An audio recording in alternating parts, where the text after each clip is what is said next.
Hello बेटा, आज मैं आप लोगों को इतिहास में कक्षा 9वीं के इतिहास में पॉलिटिकल साइंस राजनीति शास्त्र में दूसरा लेसन भारत की विदेश नीति की विकास यात्रा के बारे में चर्चा करेंगे।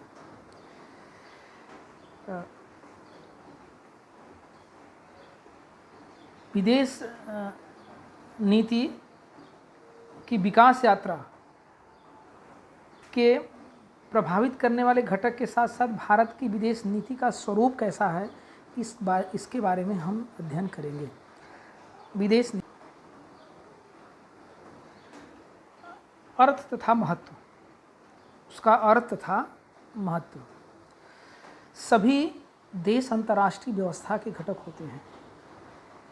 उनमें से कोई भी राष्ट्र सभी अर्थों में स्वयं पूर्ण नहीं होता है। वह किसी न किसी रूप पर दूसरे देश पर परावलंबन होता है, यानी निर्भर होता है। सारी चीज़ें एक देश में पैदा नहीं होती हैं, वह दूसरे देश से भी अपनी ज़रूरतों को पूरा करने के लिए वह निर्भर रहता है। यह हमारी समझ में आया, किंतु यह परस्पर अवलंबन कुछ गिने चुने देशों के लाभ अथवा हितों के लिए नहीं होना चाहिए, वह प्रत्येक राष्ट्र के हित के लिए हो। इसके लिए प्रयास करने पड़ते हैं। कौन से राष्ट्र के साथ मित्रता करें, कौन से गुट में शामिल हों, या अंतर्राष्ट्रीय राजनीति में कौन सी भूमिका लें आदि के संबंध में प्रत्येक देश को निर्णय लेने पड़ते हैं। ऐसे निर्णय बहुत सोच समझ कर लेने पड़ते हैं। इसी वैचारिक चौखट को विदेश नीति कहते हैं। प्रत्येक स्वतंत्र तथा प्रभुत्व संपन्न राष्ट्र अपनी अपनी विदेश नीति निर्धारित करते हैं। इसलिए राष्ट्रों के विदेशी संबंधों का अध्ययन करने वाली अंतर्राष्ट्रीय राजनीति में विदेश नीति को बहुत महत्व प्राप्त रहता है।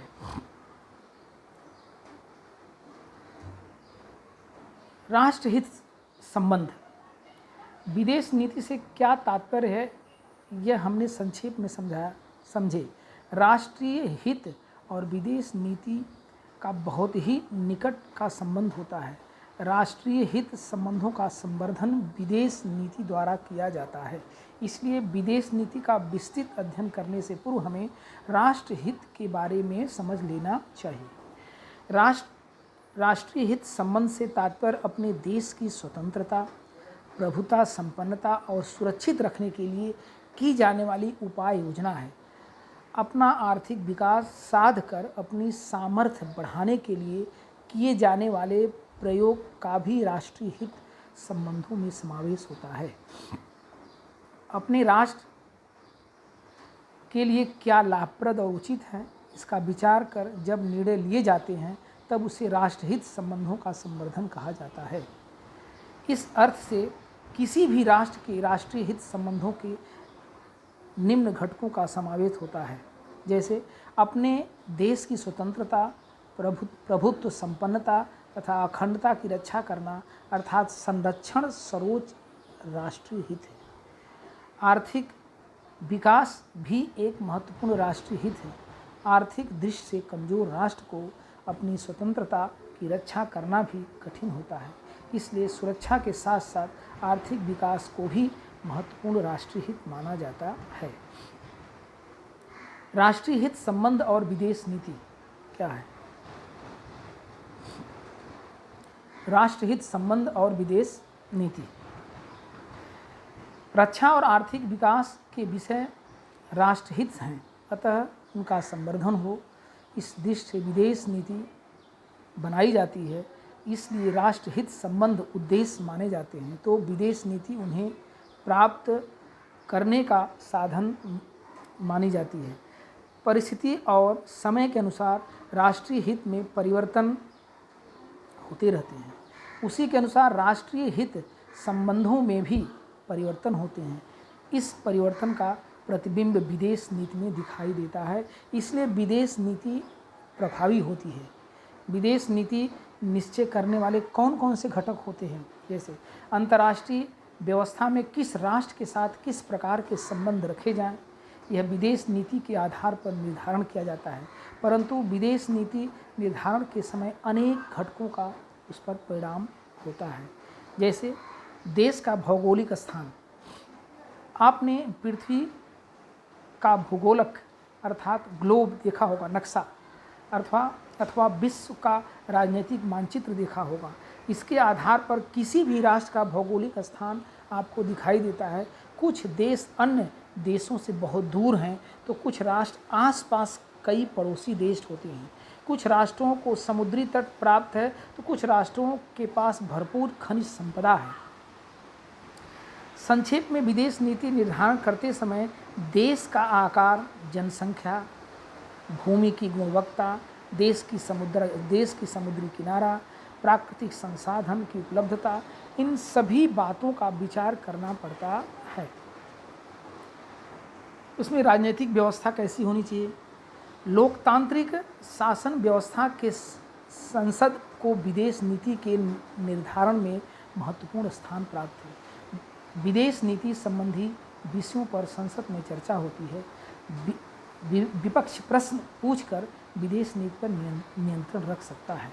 संघ राज्य व्यवस्था वाले देशों को विदेश नीति निर्धारण करते समय घटक राज्यों का भी विचार करना पड़ता है, क्योंकि पड़ोसी राष्ट्रों की गतिविधियों का घटक राज्यों पर प्रभाव पड़ता है।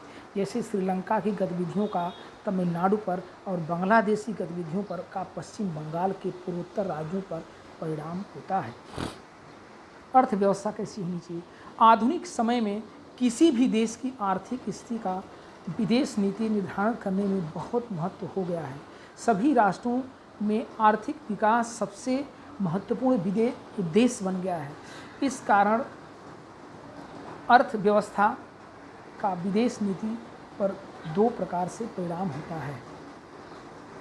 पहला, जैसे देश की अर्थव्यवस्था मजबूत करने हेतु अन्य राष्ट्रों से प्रस्थापित किए जाने वाले आर्थिक संबंध, आयात निर्यात, वैश्विक व्यापार में सहभाग, आर्थिक बातें विदेश नीति तय करती हैं।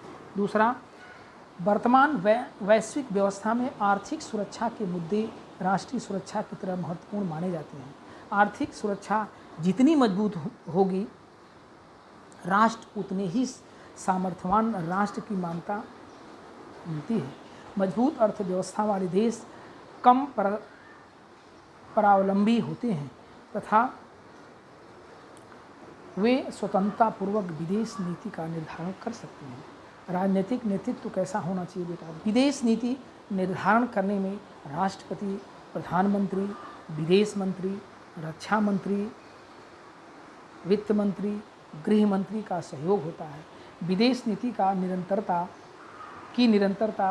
बनाए रखकर उसे सुधारने का प्रयत्न जिन पदों के व्यक्ति करते हैं, जैसे पंडित जवाहरलाल नेहरू ने भारत की विदेश नीति में गुट निरपेक्षतावाद को बढ़ावा दिया था। अटल बिहारी वाजपेयी ने भारत चीन संबंध सुधारने में बड़ा योगदान दिया था। प्रशासनिक घटक क्या होते हैं? पांचवा, विदेश नीति के निर्माण में विदेश मंत्रालय, विदेश सचिव, विदेश में स्थित दूतावास, जिसे आप एम्बेसडर बोलते हैं, राजनीतिक अधिकारी आदि प्रशासनिक घटकों का समावेश होता है। यद्यपि विदेश नीति संबंधी अंतिम निर्णय प्रधानमंत्री तथा उनका मंत्रिमंडल लेता है, फिर भी निर्णय तक पहुंचने के लिए प्रशासनिक व्यवस्था सहायता करती है। विदेश नीति के लिए आवश्यक जानकारी एकत्रित करना, उसका विश्लेषण करना, उस पर आधारित योग्य सलाह देना आदि काम प्रशासनिक अधिकारी करते हैं। उसी के साथ साथ राष्ट्रीय सुरक्षा सलाहकार भी महत्वपूर्ण भूमिका निभाते हैं। भारत की विदेश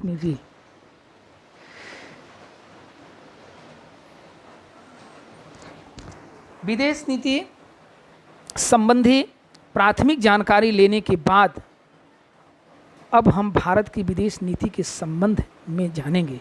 1947 में भारत को स्वतंत्रता प्राप्त हुई थी और तभी से भारत ने स्वतंत्र रूप से अपनी विदेश नीति निर्धारण की शुरुआत की।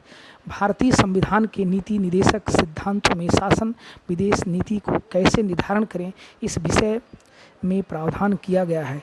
नीति निदेशक सिद्धांतों में धारा 51 के अनुसार विदेश नीति की एक व्यापक चौखट स्पष्ट की गई है। उसके अनुसार भारत अंतर्राष्ट्रीय शांति तथा सुरक्षा को प्रधानता दे, अपनी अंतर्राष्ट्रीय व्यवस्था समस्या अथवा विवाद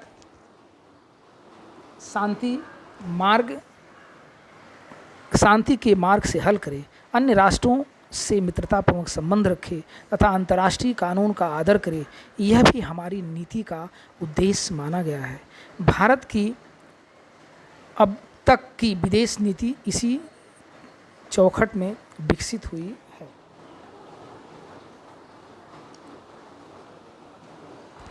विदेश नीति के कुछ और उद्देश्य निम्नानुसार हैं, जैसे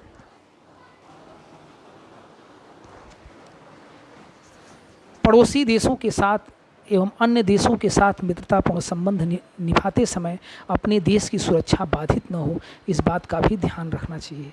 राष्ट्र की भौगोलिक सीमा रेखा सुरक्षित रहे, इस पर भी कोई समझौता नहीं होना चाहिए।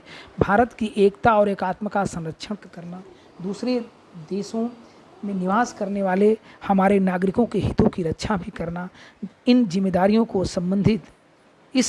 को संबंधित देशों के भारतीय दूतावास निभाते हैं।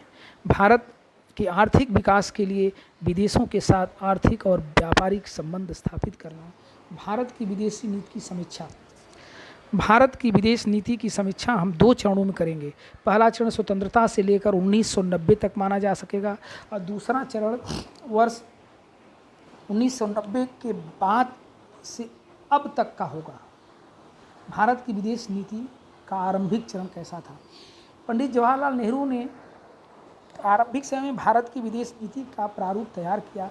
भारत की विदेश नीति के द्वारा उन्होंने उपनिवेशवाद का विरोध किया, अंतर्राष्ट्रीय भूमिका को लेकर वैश्विक शांति तथा सुरक्षा को प्रधानता दी। इस समय की भारत की विदेश नीति पर 3 बातों का प्रभाव है। सभी अंतर्राष्ट्रीय गतिविधियों का आकलन किसी भी सत्ता के दबाव बिना स्वतंत्र रूप से करने का प्रयत्न किया। शांति बनाए रखना हमेशा ही भारतीय विदेश नीति की विशेषता रही है। दूसरा, पाकिस्तान और चीन, इन देशों की ओर से उत्पन्न होने वाले खतरों पर भी विचार किया जाता है। तीसरा, आत्मनिर्भरता का आग्रह और उस पर होने वाला विदेश नीति का बल, यह भी तत्कालीन विदेश नीति का वैश्विक भाग है। आरंभिक काल में भारत ने अपनी विदेश नीति के द्वारा एशिया महाद्वीप के देशों के साथ संबंध सुधारने के प्रयास किए। एशिया राष्ट्रों के सहयोग से विकास साध्य करने और अपनी स्वतंत्रता को अबाधित करने का प्रयत्न इस कालखंड में हुआ। प्रादेशिक या क्षेत्रीय विकास की यह कल्पना आगे अफ्रीका तक विस्तार हुई, परंतु कुछ अफ्रो एशियाई देश अमेरिका और सोवियत संघ में शीत युद्धकालीन सैन्य संगठनों के सदस्य हो गए। इस कारण प्रादेशिक विकास की प्रक्रिया रुक गई। इसके बाद जो देश शीत युद्ध के सैन्य संगठनों में सम्मिलित नहीं हुए, उन्होंने गुट निरपेक्षवाद नीति का समर्थन दिया। शांति और स्वतंत्रता, ये 2 सिद्धांत गुट निरपेक्षतावादी नीति के मूलभूत सिद्धांत बन गए। इस कालखंड में भारत को पड़ोसी राष्ट्रों के साथ हुए संघर्ष का सामना करना पड़ा। भारत और पाकिस्तान में कश्मीर समस्या को लेकर वर्ष 1947-48 और 1965 में युद्ध हुआ। वर्ष 1971 में तीसरे युद्ध के कारण पाकिस्तान अलग होकर स्वतंत्र बांग्लादेश के रूप में एक नया देश अस्तित्व में आया। 1970 के दशक में भारत की विदेश नीति एक प्रकार की स्थिरता थी। दक्षिण एशिया में एक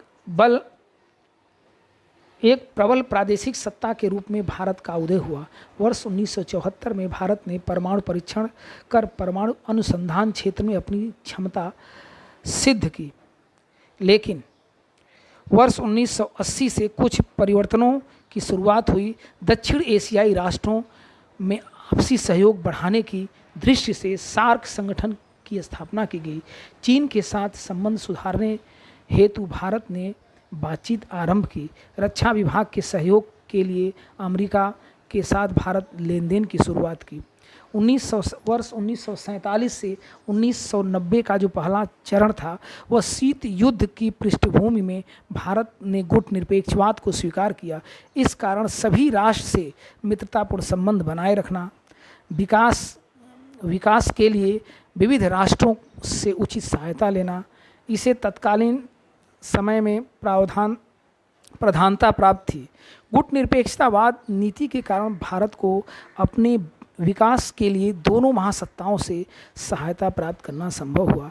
इस कालखंड में सुरक्षा व्यवस्था मजबूत करने पर बल दिया गया। इसके लिए तकनीकी विज्ञान को आयात किया गया। इसके लिए सोवियत संघ, फ्रांस, जर्मनी आदि देशों ने भारत की सहायता की। इस कालखंड में भारत को कुछ चुनौतियों का सामना भी करना पड़ा। उनमें पाकिस्तान के साथ संघर्ष और बांग्लादेश का निर्माण और चीन के साथ संघर्ष का समावेश था। 1974 में भारत ने परमाणु परीक्षण कर परमाणु अनुसंधान के क्षेत्र में अपनी क्षमता को सिद्ध की। वर्ष जो दूसरा चरण था बेटा 1991 से अब तक को आप दूसरा चरण मान सकते हैं। भारत ने दूसरे चरण की विदेश नीति अधिक व्यापक और गतिशील बनी। शीत युद्धोत्तर काल में राजनीतिक और सैनिकी संबंधों की प्रधानता नहीं रही। विदेश नीति में आर्थिक मामले, व्यापार, शिक्षा, तकनीकी ज्ञान जैसे अनेक पहलुओं पर समावेश हुआ। वर्ष 1991 के बाद भारत ने आर्थिक व्यवस्था पर लदा सरकारी नियंत्रण कम कर आर्थिक उदारीकरण नीति स्वीकार की। इस कारण सुलभता से पड़ोसी देशों के साथ व्यापार में वृद्धि हुई। वैश्विक व्यापार में हमारी सहभागिता बढ़ गई। आर्थिक विकास की दर वृद्धि के प्रयास होने लगे। 1990 के दशक में दक्षिण पूर्व एशिया राष्ट्रों के साथ अर्थात सिंगापुर, थाईलैंड, वियतनाम आदि राष्ट्रों के साथ हमारे आर्थिक संबंध अधिक मजबूत हो गए। इजराइल, जापान, चीन, यूरोपीय संघ के साथ हमारा लेन देन और अधिक बढ़ गया। अंतर्राष्ट्रीय और प्रादेशिक स्तर पर अनेक आर्थिक संगठनों से भारत का सहभाग बढ़ गया, जैसे G20 ब्रिक्स देश हैं। ब्रिक्स में ब्राज़ील, रशिया, इंडिया, चाइना और साउथ अफ्रीका जैसे देश को मिल करके ये ब्रिक्स बनाया गया। अमेरिका के साथ हमारे संबंध अधिक दृढ़ हुए। एक दूसरे के प्रति विश्वास बढ़ा है। अंतर्राष्ट्रीय समूह में भारत का स्थान ऊंचा उठा है। भारत की परमाणु नीति भारत की विदेश नीति का एक महत्वपूर्ण भाग है। परमाणु शक्ति का अर्थ और उसके उपयोग, इसका अध्ययन आपने इतिहास और भूगोल अथवा रसायन विज्ञान विषयों में किया होगा। परमाणु शक्ति का महत्व ध्यान में रखते हुए भारत की स्वतंत्रता प्राप्ति के तुरंत बाद ही परमाणु ऊर्जा कार्यक्रम की नींव रखी गई। इसके लिए परमाणु ऊर्जा विभाग और परमाणु आयोग स्थापित किया गया। परमाणु ऊर्जा आयोग के प्रथम अध्यक्ष डॉक्टर होमी जहांगीर भाभा थे।